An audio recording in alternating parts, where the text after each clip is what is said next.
One day, semoga aja nih lagu kelar atau mungkin another song lah. Kita memang udah mau kerjasama sih bareng udah lama. Cuman aku nggak terlalu mau spill sekarang because it's a big collab dan metal meet orkestra gitu, symphony, you know. Yang kayaknya di Indonesia udah ada beberapa tapi bapak komposer ini belum pernah ngelakuinnya. So I wanted to make it like a really big surprise. Mungkin ini ada hint sedikit lah yang what we talk about today.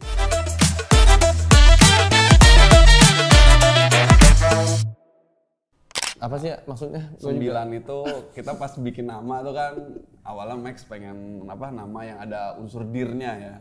Iya. Nah itu dari dirnya dulu tuh.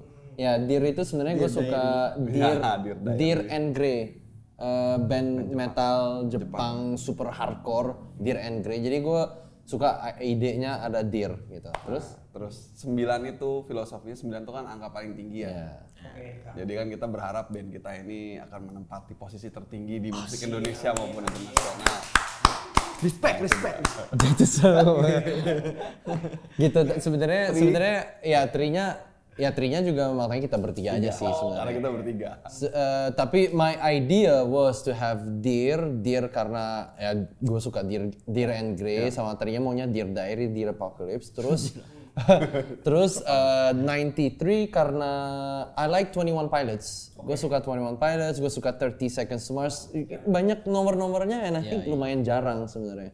Nama band yang ada nomornya. So why not gitu. Terus 93-nya I don't know, it was like kita ada bola pingpong kita cari aja nomor 9 ternyata sama tahun lahir lah ya. Itu kebetulan lah ya, kebetulan lahir ya. dia. Lucky number kah? 9? Amin. Ya, I guess. I like 3. Gue suka nomor 3, makanya band itu 3 piece itu it's my favorite sih kayak Nirvana, Muse, Green Day. I mean technically Rage Against the Machine mereka tuh 3 piece tapi kan penyanyinya sendiri and then gitarisnya you know. So yeah, gue lebih suka banyak yang 3 piece band sih. So 3 is kind of that. Awalnya itu kita itu mau bikin bukan single, kita mau bikin project aja. Kita mau bikin project lagunya super heavy metal soalnya lagi nggak tahu waktu itu lagi gue dengerin banget Architects terus Sleep Token kan lagi naik-naiknya itu and ya BMTH and then gue maunya satu project one off aja sebenarnya maunya one off kerjasama sama adalah Bapak Maestro. Dia itu memang orkestral. Ini belum out, masih kita olah lagi lagunya. So initially kita mau bikin satu lagu itu, kita udah recording, kita udah ketemu sama maestronya pun, kita udah ketemu sama komposer lah ya, kita bilang komposernya maestro, komposer, and then gak tau kenapa kita udah bareng juga sih ya. Apanya? Udah ngeracik bareng kan kemarin? Udah kita record, udah kita mix. Iya, udah record, udah drum, mixing, record gitar, tinggal vokal. Jadi pas vokal kayaknya belum cocok akhirnya kayaknya Eki deh yang bilang kayak Max, lo nggak mau bikin lagu yang nggak se-heavy ini gitu. Sama juga di rumah ya, sama Luna. Sekarang udah rumah dia. Tapi udah rumah. Sama Luna dia bilang kamu mau bikin lagu yang agak lebih a bit pop, you know, a bit pop gitu, or I don't know what pop is gitu ya, tapi ya lebih di situ lah. Akhirnya kita bikin lagu Bright Side of the Moon, which was inspired buat dia, lagunya juga ada moonnya, you know, tentang aku dan dia gitu. So that was it. Tadinya dari lagu metal ke lagu pop. Terus akhirnya kita bikin beberapa lagu Indonesia and it just felt right aja sih dari 93 to go this fast gitu untuk kayak kita juga push ke media atau apaan. Tapi awalnya benar-benar kita mau bikin satu project metal. Gitu. Berarti inisiasinya dari lu semua? Iya. Aku panggil dia, kita komunitas Muse. Ya, kita dari Muser. Ci, bikin lagu yuk gini gitu. Ki, lo masih bisa nggak ngedouble? Soalnya ini cepet loh. Dan kita memang udah saling kenal ya, udah 11 tahun, 10 tahun gitu kan. Pas pertama kali di Jakarta, gue mau ngeband gitu. drum pertama ya Eki gitu. So ya, yuk kita coba yuk. Ada nih namanya Archie, basisnya. Udah habis itu kita klop and then apa sih? I admit sekarang itu rasanya itu lebih not quantity ya, but kita mau cepet gitu loh, mau jalan cepat daripada dulu. Dulu kayaknya kita tuh, gua tuh agak mau lebih idealistik. Gue tuh satu lagu tuh bisa super lama untuk kelarin, and then kita latihan terus. Sekarang kayak udah nggak perlu latihan, kan udah ada demonya juga. Sekarang kan zaman digital kan udah gampang sekali kan. Jadi bikin demo, nih lagunya, bam, gimana? How do we do this? Udah, jadi lebih cepat sekarang sih. One day, semoga aja nih lagu kelar, atau mungkin another song lah. Kita memang udah mau kerjasama sih bareng udah lama. Cuman aku nggak terlalu mau spill sekarang because it's a big collab. Dan metal meet orkestra gitu, symphony, you know. Yang kayaknya di Indonesia udah ada beberapa, tapi bapak komposer ini belum pernah ngelakuinnya. So I wanted to make it like a really big surprise. Mungkin ini ada hint sedikit lah, yang what we talk about today. Mungkin cara compose-nya ya. Gue sebenarnya I've been trying to get out of it gitu. Gue udah berusaha untuk keluar sedikit sih. Cuman memang vokalnya juga. Gue kan dari kecil memang selalu nyanyi ciri khasnya Matt gitu loh, falsetnya and stuff, you know. Dan gue juga kalau dengerin Muse, dengerin lagu-lagunya itu, gue mau tahu asalnya itu dari mana gitu. Kompos dia bikin lagu ini dari mana sih? Oh ternyata Rage Against the Machine, Led Zeppelin, Beatles, bla bla bla. Jadi gue tuh memang dive deep banget. Mungkin karena itu kedengeran mirip Muse-nya, soalnya kita masih 3-piece. Dan gue nggak terlalu mau nge-grunge banget juga yang raw punk, grungy gitu. Gue masih mau tetap British, you know. So mungkin itu yang bikin agak similar. Cuman masih lagi agak berusaha untuk keluar sih, mencari ciri khasnya little bit. Tapi Bright Side, apa ya? Oh Sintenya ya. Sintenya, ya. Tapi ya, itu kita lagi yang nggak Muse juga, ada yang bilang mirip MCR juga. Kita juga suka MCR. Ya kan? Iya, tapi ya Bright Side lumayan sih. Lumayan Muse ya. Lumayan. Itu tadi arpeggionya tuh. Ya, arpeggionya ya obviously itu arpeggio gue kayak pengen banget. Sebenarnya gitarnya juga. Nge-compose Bright Side of the Moon itu dari chord-chordnya Bring Me the Horizon. Iya. Dari BMTH, dari NA. Sebenarnya dari situ, tapi ya British juga. Sebenarnya, iya.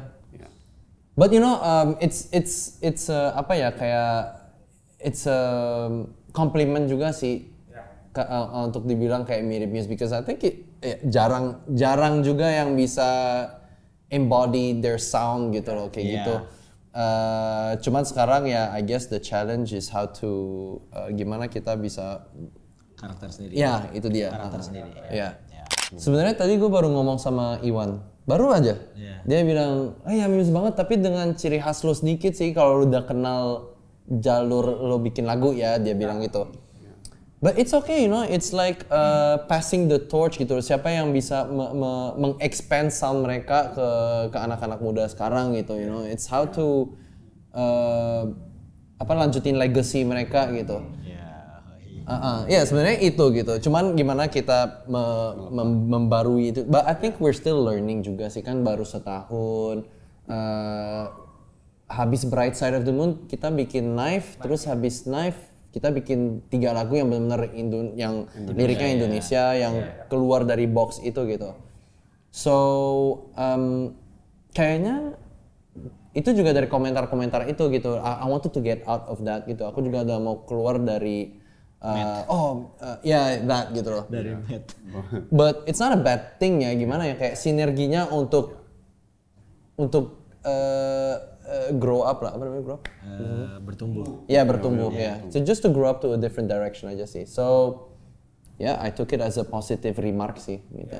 Okay, that's how it is. Let's see how I can go to another direction gitu.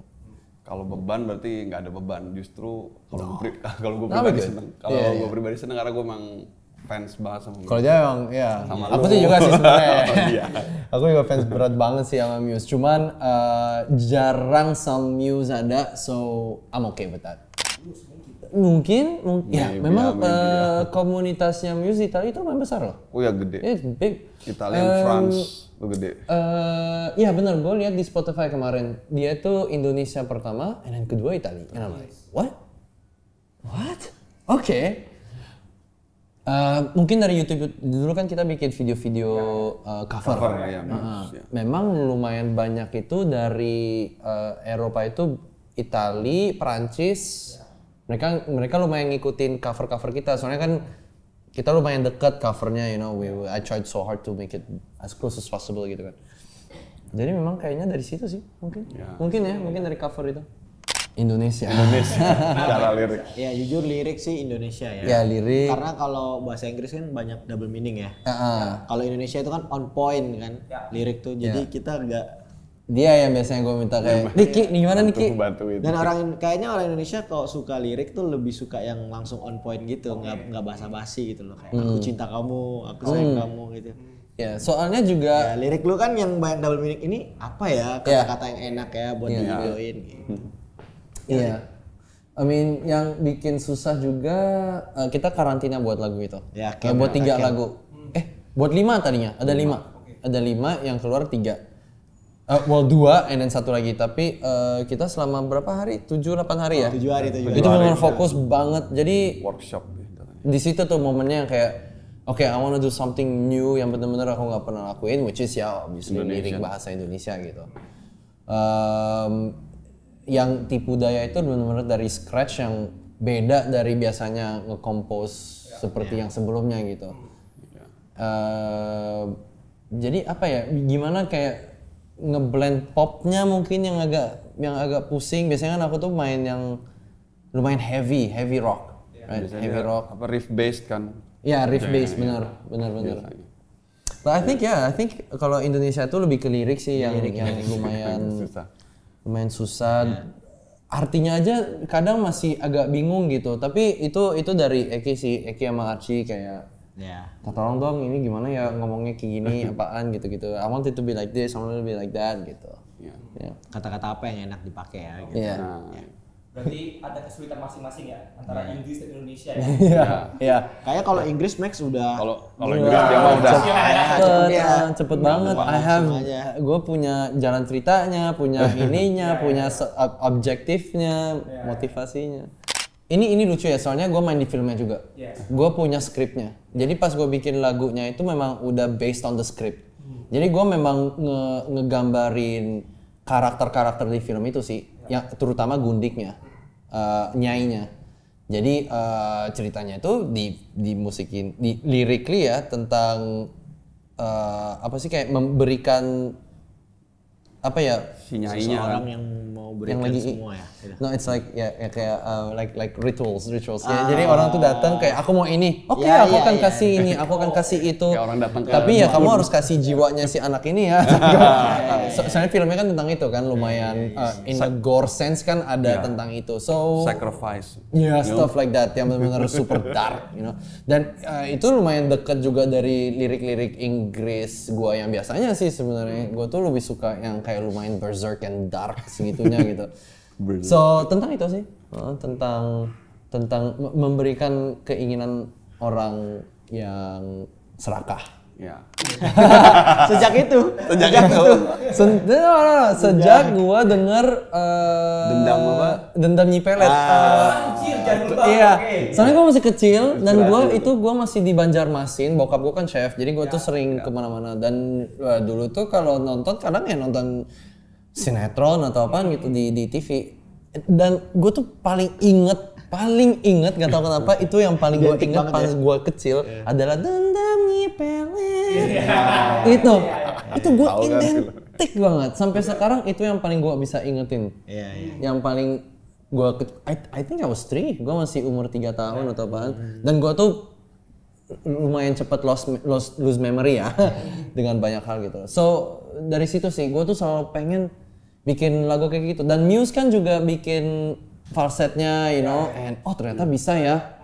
lagu falset kayak gitu, and then a bit dark, you know, Radiohead juga sempet kayak gitu, tapi dari situ, nah, but Gundik itu tadinya yang nyinden itu maunya memang kita mau bahasa Jawa awalnya, bahasa Jawa dan mau cari perempuan yang bisa nyinden seperti itu, bahasa Jawa gini-gini, tapi aku nggak tahu liriknya juga sama.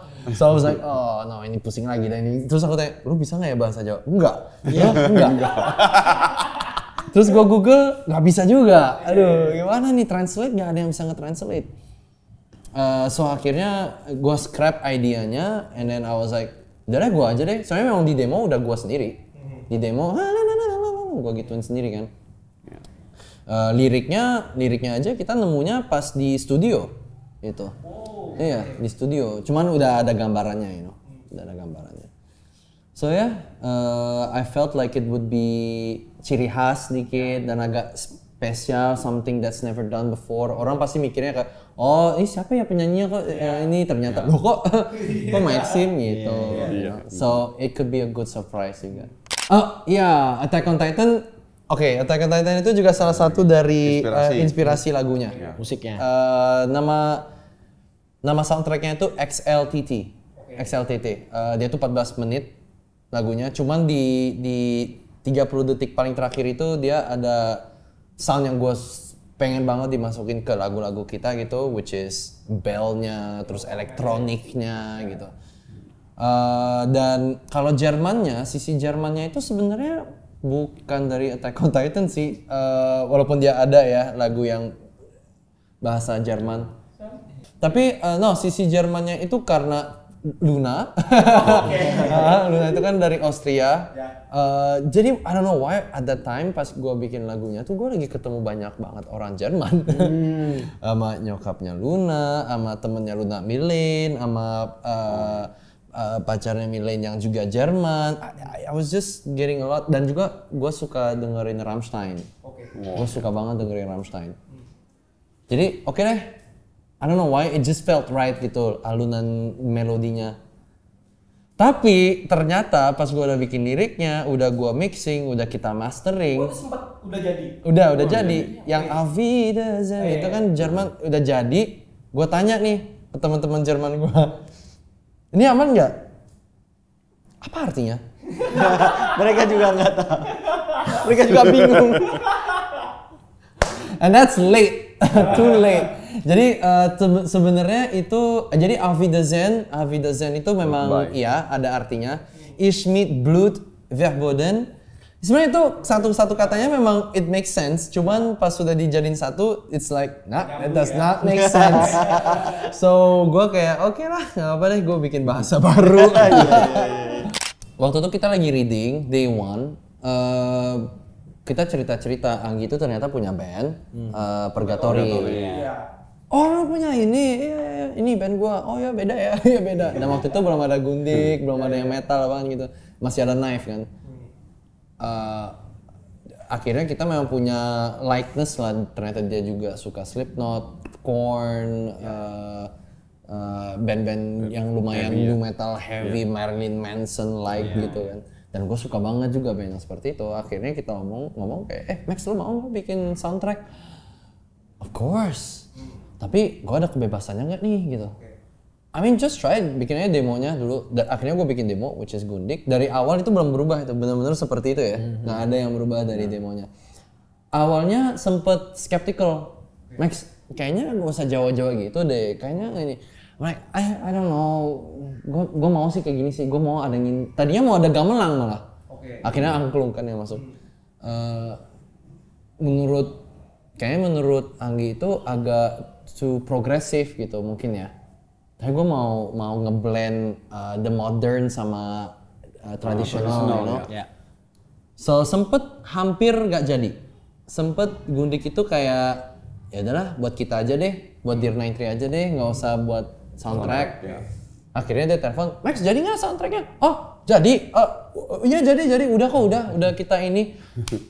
Besok kita ini ya recording ya langsung ya, mixing langsung dalam 10 hari kita mixing, mastering, recording ya langsung. So ya, hampir nggak jadi, akhirnya jadi dan we're super happy about it. Kita kemarin baru pertama kali mainin live di studio and it was good. Yeah, so keren. So untuk sementara kita single aja dulu. Single aja dulu. Ya, kita single. Kita lagi ngambil idenya seperti Falling in Reverse. Kalau tahu band itu dia itu metal sekali dan dia tuh memang singlenya tuh bisa sampai 10 single. Akhirnya dia bikin album which is 12 lagu gitu loh. 2 lagunya yang baru benar buat album itu. Something like that. Kayaknya kita mau ke direction seperti itu. Yeah. Tapi sekarang album lagi naik lagi, so maybe we're gonna go back. I don't know. Soalnya musik itu berubah terus kan industrinya. Iya, berubah terus. Jadi kita lagi berusaha untuk ngikutin what's the trend gitu loh. Apa yang orang tuh lagi easy listening to, apa ya, kayak ngedigest musiknya gitu. So mungkin album, mungkin single kita masih belum terlalu tahu sih. Banyak banget. That's nice question. Lokal apa interlokal? Yang Interlokal. Kita kasih 2 ya. Oke. Satu lokal, satu Internasional. Lokal gue udah, Iya, lokal dan internasional. Iya, lokal. Gue kira lo bilang namanya. Iya. Lokal, gue udah set my eyes. Ini yang paling top ya. Obviously gue udah ada beberapa yang gue udah pikirin. Tapi yang paling top, tapi kitanya juga udah harus Siap. portfolio udah siap. siap. Dari Itu adalah Isyana. Oh nice, oke. Just blow everybody's mind. Tiba-tiba it's like, kok dia Dari pop dari tiba-tiba mana dia? gitu. Dan waktu itu Eki yang kasih dengerin, nih Max, ini, what is this? Kok tiba-tiba metal, dan gue juga dengerin dia di FFV dulu. Sempat gue ke FFV, dia main. Terus gue di dengerin FFV. yang lagu lamanya. Nah, dia kasih denger gue kayak, Nih dia yang sekarang. Kok bisa gini? Iya. so I highly respect Isyana. Dia waktu kemarin dia collab sama Vidi juga kan. So yeah, Isyana is one on top there. So apa itu lokalnya? Iya, lokal. Internasional sekarang. Internasional kayaknya kita Muse di lah. backstage bareng No, Muse aja. no. I don't want Muse. Kalau Muse kan pasti ya mau collab apa mirip banget kan. Iya sih. Harus super juga. beda banget gitu loh. Gue tuh selalu pengen sebenarnya dari Jepang. Oke. Oh iya benar. Because I love baby metal. Gue suka banget baby metal, Hanabi gitu. Hanabi sih. Hanabi is good. Tapi Hanabi udah super keren, you know. And they're a band. You know, 2 drummer, 2 bassis, 2 gitaris, dan dia nyanyi, keren sih kayaknya. Dana. On point. On point waktu ya. Kita harus cari investor dulu. Dulu kita sempet bikin video klip Tantrum, which was kind of big, you know. Tapi itu budgetnya itu masih di bawah 50, you know, which was still fine. Cuman gitu aja, you know. Cuman mainnya kayak di studio, 1 kamera aja. Gue mau tadinya kalau misalnya Brightside, gue kayak no. Ini narasinya tuh harus besar. Kita harus punya sutradara yang bagus, which is yang kita mau bikin di single kelima. Single kelima kita mau punya talent, punya ini, budget kita akan keluarin gitu loh. Tapi Bright Side of the Moon ya belum ready lah. Dan itu single pertama, Jen. On point banget ya. Of course. On point ya. nggak Business, basa-basi man.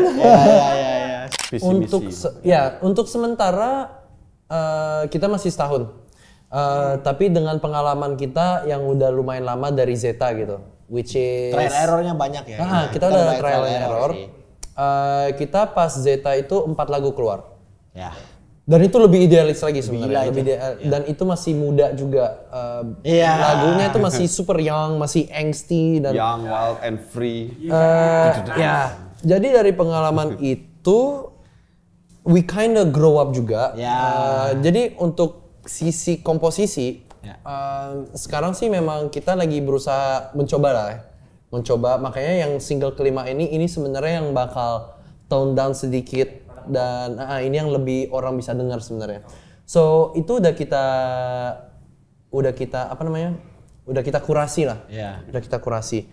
Sekarang the problem is awareness. Ya kan, awareness. Soalnya menurut gua industri musik itu sekarang udah super diverse banget. Karena aksesnya.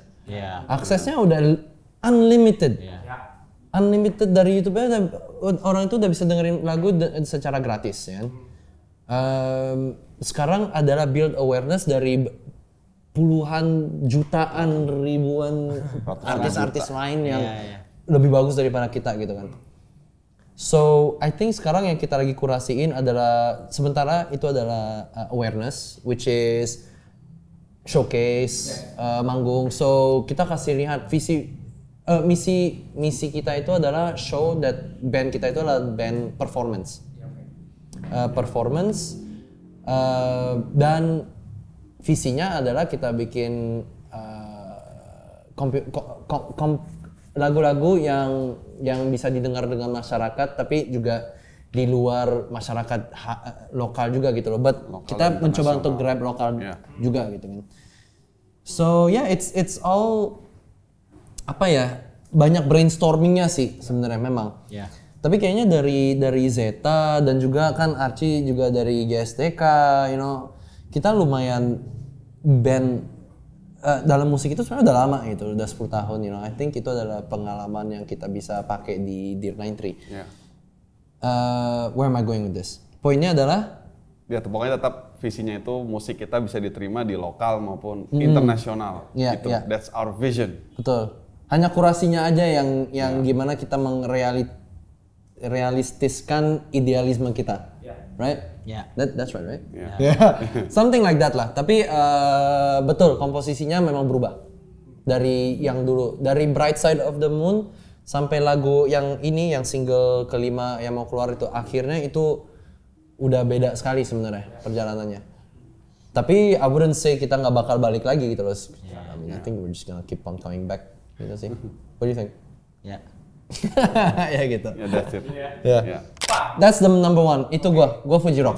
Karena gua festival yang gua paling besar yang gua pergiin itu adalah Fuji Rock 2 kali.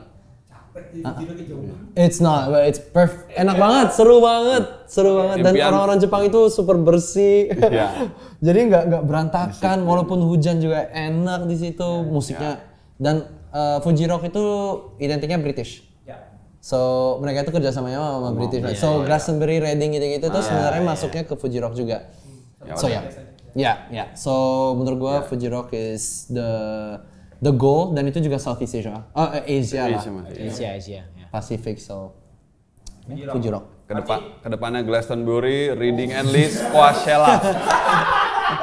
Banyak ya, kita aminkan semua. Tapi untuk sementara kalau gue tuh Pesta Pora sih. I wanna try Pesta Pora. Pesta Pora. Sama-sama udah dijawab semua kok. Mudah-mudahan kesampaian ya guys. Amin. Langsung terbang kali ya. Amin. Lagu-lagu kita udah rilis di beberapa digital platform yang kalian bisa dengerin. Silahkan. Ada di mana-mana. Ditunggu aja single-single berikutnya yang kita akan rilis. Semoga kalian suka, and jangan lupa juga untuk ikutin Popasya untuk berita-berita terkini.